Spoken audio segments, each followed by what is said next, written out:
Hello bakunzi banjye nawe TV mumeze mute reka nizere ko mumeze fresh nanjye meze neza hano muri studio zanjye nawe TV. Reka mbabwira ngo abantu mwese mudukurikiye Imana ibaha umugisha, Imana ikomeze ibafashe kugera ku byo mwifuza byose, kandi reka mbanze nshimira abantu mwese mwakoze subscribe, abantu mukomeje kudukurikira.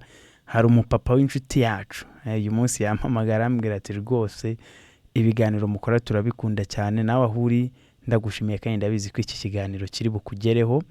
So n'abandi mwese abantu bamara kureba iyi video aho ugeze hose ukumva hari icyo igufashije mu buzima bwawe, nyamuneka nawe ujye udufasha ukande like usubscribing kugira ngo dukomeze kubana muri uyu muryango mugari wanjye nawe TV. So mbahaye ikaze rero ku isomo ry'uyu munsi tugiye kwiganira ku kintu kivuga ngo ba mu buzima bw'umwana. Impamvu iri somo ari ingenzi nuko ndi umubyeyi w'abana 3 nabyaye, ariko nkaba mfite n'abandi barenga 3 nabo ndera mu tubana ubuzima bwa buri munsi. Iri somo ni isomo rikomeye kuko bamwe mu babyeyi hari igihe bumva ko hari byinshi bashobora guhereza abana babo ariko bakabura mu buzima bwabo. Ugasanga hari abana babayeho nk'aho ari imfubyi kandi ababyeyi babo bitwa ko bariho ariko batari present. Abatari present mu buzima bw'abana babo, present in life of your child. No kuvuga ngo ntago ukwiye kumva ko ukwiye kubaho gusa hari ibyo utanga, hari ibyo uhereza abana batabura icyo bakeneye ariko utari mu buzima bwabo. Ahangaha reka nkubwire ngo uri gutuma abana wawe babaho nk'imfubyi, babaho nkaho nta babyeyi bafite kandi bagufite. Reka mbabwiraga kuri wenda murabizi ko I lived in different lifestyle. I lived on the streets. I understand what it means to be on the streets. But I also lived mu bigo by'abana, handi habamo abana b'imfubyi. Aho ari ku kintu nigiyemo n'iki, nigiyemo ko burya umwana w'imfubyi wese kuba yifuza umubyeyi ntago amwifuzaho amafaranga, ntago amwifuzaho ibyo bintu twumva ko duha abana.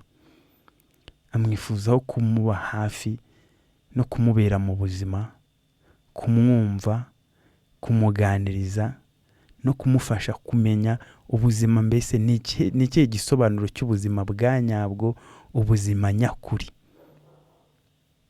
Ibingibi rero nta handi abana bashobora kubikura na hamwe habaho uretse mu babyeyi babo, uretse mu bantu bashobora kuba hafi, bashobora kubumva. No kuvuga wowe mubyeyi niba ufite umwana, hari ikintu ukwiye kumenya ko byanze bikunze iyo connection mufitanye mu maraso hari uburyo ituma kwiyumvamo, akakwirekurira, akagira byinshi akubwira. Noneho wowe urashaka ko umwana abaho adafite space of comfort.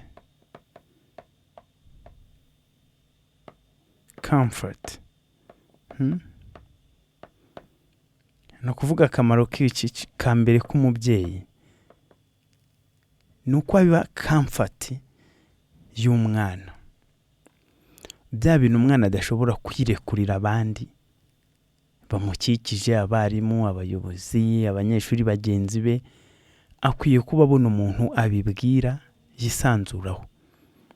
Uwo muntu rero uri bu creating your comfortable zone, nta wundi muntu ushobora kuyicreatinga neza kurusha umubyeyi w'umwana. Nta n'undi muntu umwana ashobora kwisanzuraho neza kurusha wowe mubyeyi. Urumva rero ko ufite inshingano ya mbere mu nshingano zose z'ibintu ushobora gukorera umwana mukuru. Umwana ugeze mu myaka 10 ni ukuba wamuhereza ahantu cyangwa umwanya cyangwa amahirwe yo kuba yakwisanzuraho. ahangaha ni hano uzasanga umwana afite ibibazo bitandukanye mu mutwe ahora yibaza umunsi ku munsi, ariko yarabuze uwabibaza. Ahangaha ni handi usanga umwana yagize izindi nshuti z'ibirara, uwo ugatangira wenda kumutonganya, kumutota, kumucyaha nabi rimwe na rimwe bidafite icyo biri bumare. Kubera iki? Yabuze mu muryango umuntu yisanzuraho. Papa ntawe uhari, mama ntawe uhari, nta wundi umuntu afite ashobora kubaho comfortable ngo amwirekurire. Yamubuze hanatangira kumushaka. Ashobora kubona hari wenda niba ari umwana w'umukobwa, hari umugabo ukunda kumwegera akamuganiriza. You never know, wa mugabo ashobora kuba atari umuntu mwiza, ahubwo ari umuntu ugiye kumufatirana kugira ngo amwangize. Ariko kubera ko umwana nta muntu yigeze abona umuha umwanya, ashobora kubiconfusing. Ashobora kugira ngo wa muntu umuhaye umwanya ni umuntu mwiza, agatangira kumwisanzuraho byose.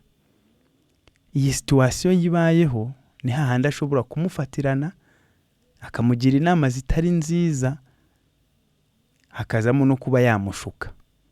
Ariko mu by'ukuri umwana ntago yabikoze nk'uburara, ntago yabikoze nko kuba hari intention mbi yashakaga. Oya, ahubwo umwana yagize ngo arimo creating icyo bita creating comfort zone elsewhere. Arimo arayishaka hehe? Ahandi. Impamvu ari kuyishaka ahandi ni ukubera iki? Aha mu rugo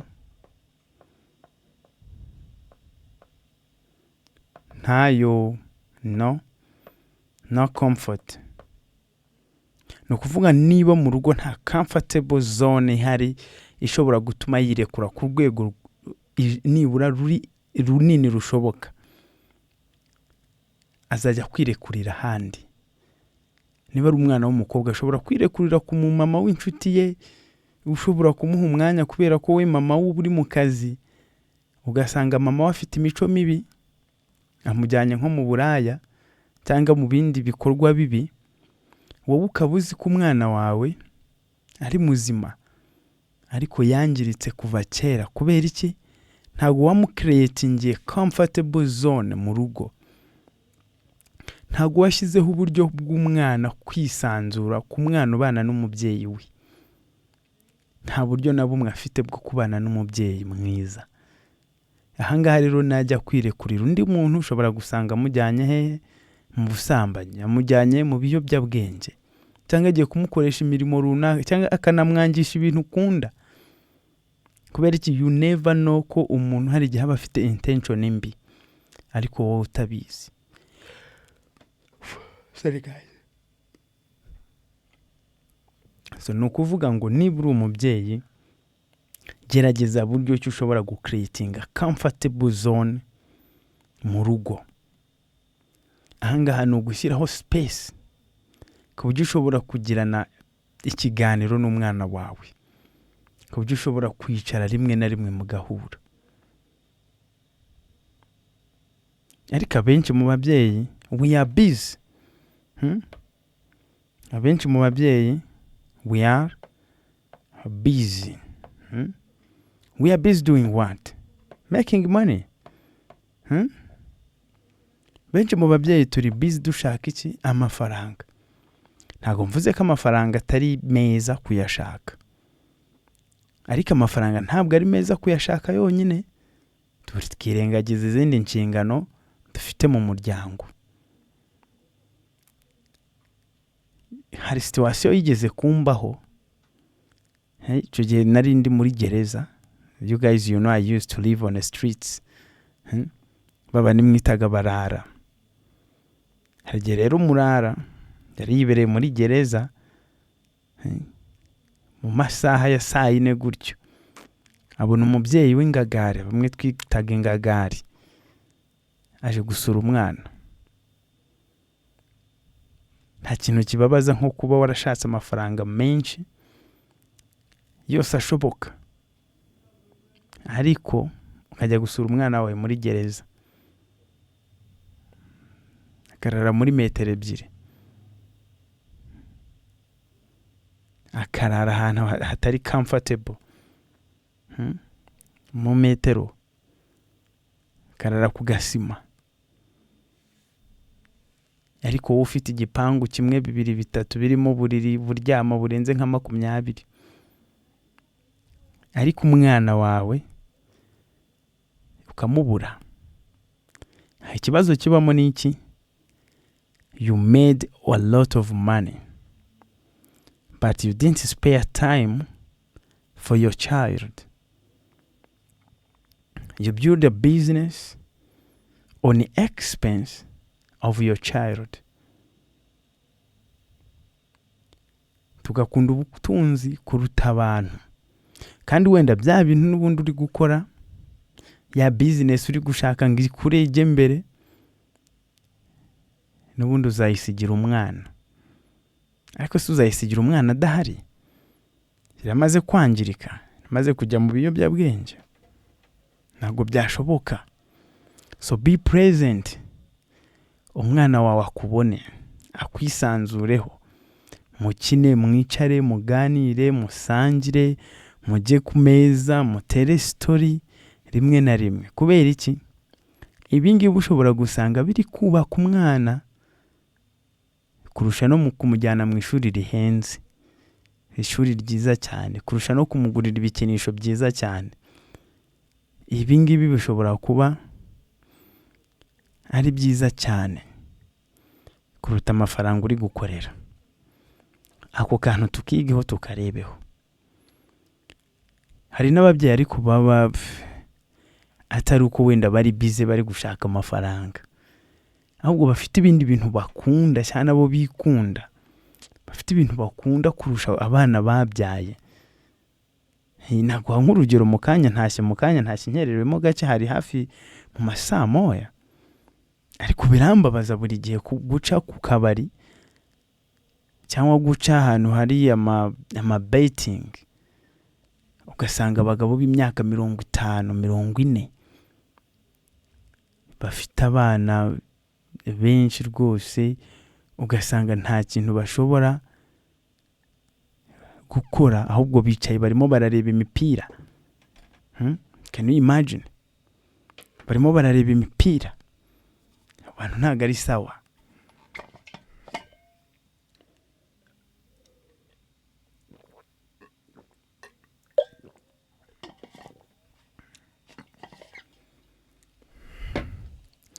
Niba uri umubyeyi, nta entertainment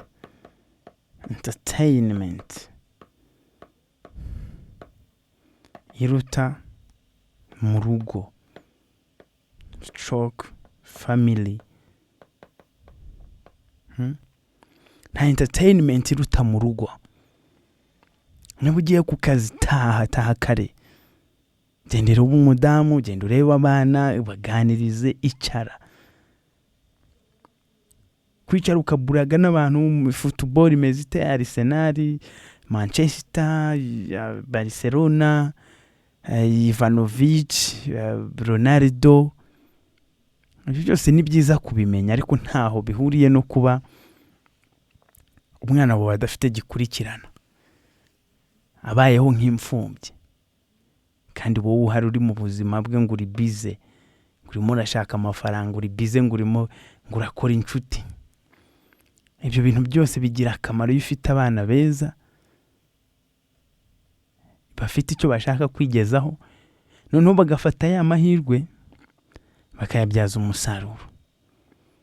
But I don't want you to be in a position uzaba ufite byose umwana akenera, ariko ugasanga umwana wo kubiha niwe wabuze. Nyamuneka mugerageze muhereze umwanya abana, babisanzureho mu rugo, babiyumvemo, ku buryo noneho niyagize concern, yagize ikibazo, abona umuntu abaza, kandi akiyumva ko umuntu agomba kubaza ni mama ni papa. nta bundi buryo bwonyine ushobora gucreatinga situation ku buryo uyu mwana ahuye n'ikibazo umuntu wa mbere aza kureba ari wowe. Uburyo bwonyine bwa mbere bushoboka ni ugutuma mu rugo habaho ubwisanzure, umwana nyine akumva yisanzuye ku mubyeyi.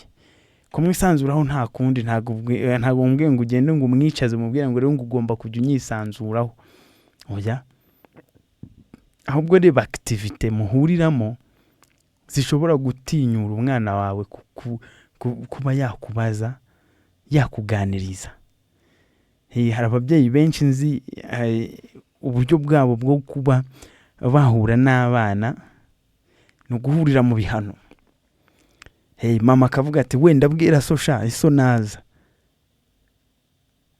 Ubwo icyo bibavuze ni iki? Biba bitangiye kwerekana ko mama niwe muntu mwiza ariko papa niwe muntu mubi, ni fake. Umwana yakora ikosa akaba ari bwuhura nawe, ugiye kumukubita, kumuhana, kumucira mu maso, kumutonganya. Oya, icyo gihe umwana ntago azigera kwisanzuraho na rimwe. Gukoresha buryo ki bwose bushoboka ku buryo ushobora gutuma umwana kwisanzuraho. Mushobora gukina, mukaganira, mukumvikana utuntu n'utundi, hanyuma mukajyana gusenga, mukavayo, niba uri umuhinzi mukajyana guhinga. Iyo umwana amaze kubona ko ubuzima bwe buri normal n'ubuzima bwawe buri normal, atangira kugufata nk'umuntu yakwisangaho, nk'umuntu yabaza. Hari abapapa bakunda kwitwa intare mu rugo kubera gutontoma, kukankama, kuvuga nabi, kutabazwa ibibazo, ahubwo abana bakamutinya kurushaho. Oya, ntago nshaka ko umwana wawe umunsi umwe azajya kubariza ahandi ibintu bakamuhayemo igisubizo. Ibyo ni bibi. Kandi umwana ntago nshaka ko azumva ko kukubaza atari byiza. Ibyo nabyo ni bibi. Ahubwo reba ngo uyu mwana ni mu buhe buryo ashobora kuba yanyiyumvamo atari uko mubajije kugira ngo ambwire ikintu. Oya, ahubwo ari uko yumva ko agize ikibazo agomba kumbaza. Ubwo nibyo bwo buryo bwiza bwo kuba umupapa mwiza, bwo kuba umubyeyi mwiza. So rero umubyeyi urahangaha, reka nkubwire ngo guhera uyu munsi gerageza uba umubyeyi ushobora kuba mu buzima bw'umwana wawe. Ntutuma umwana wawe abaho ubupfubyi, akurana ibikomere n'ibibazo adashobora kwisubiza kandi wowe uhari. Nta n'ubundi buryo bwo kubikoramo na buke, nta buryo burimo maje bwo kubikoramo. Oya, uburyo bwo kubikoramo ni uburyo bumwe bwonyine, guha umwanya abana banyu. Nanjye nihereyeho, ariko nubwo mbikora ntabwo ari 100%. Ndimo ntegura ikiganiro nasanze hari akantu nanjye nkwiye kwisubiramo. So nawe rero bibe gutyo, uhore witeguye ko umwana wawe ari wowe inshuti ye ya mbere agomba kwisanzuraho. Ariko nanone umere nk'umubyeyi nyine, ntube inshuti gusa, ugomba kuba inshuti ukaba n'umubyeyi at the same time. Ukamurinda ariko ukanamuyobora. So babyeyi rero, inshuti zanjye, bakunzi banjye Nawe TV, ndumva ikiganiro cy'uyu munsi tugisubikiyeho, ariko ndumva buri wese yakuyemo icyo akeneye kandi cy'ingenzi. Nkeka ko ayo masomo tuzana buri munsi ntabwo ari mwe bwafasha gusa, ahubwo natwe aradufasha. Ndarusubiyemo duhaye ibitekerezo, natwe bitugendekera neza cyane. So guys, reka nizere rero ko mukomeje kugubwa neza. Reka mbashimire mbabwira ngo Imana ibahe umugisha. Turabakunda cyane. Ibiganiro kuri Njye Nawe TV murabizi ko ari akagaruka. Nongera nshimira abantu mwese mukomeze kutwandikira, mutera comment, mukomeje no kutubwira ngo dukomereze aho. Imana irabakunda kandi nzi ko bizakomeza kugenda neza. So guys, ni Amani nk'ibisanzwe muri studio zanjye Nawe TV. Ndabashimiye cyane. Yeah.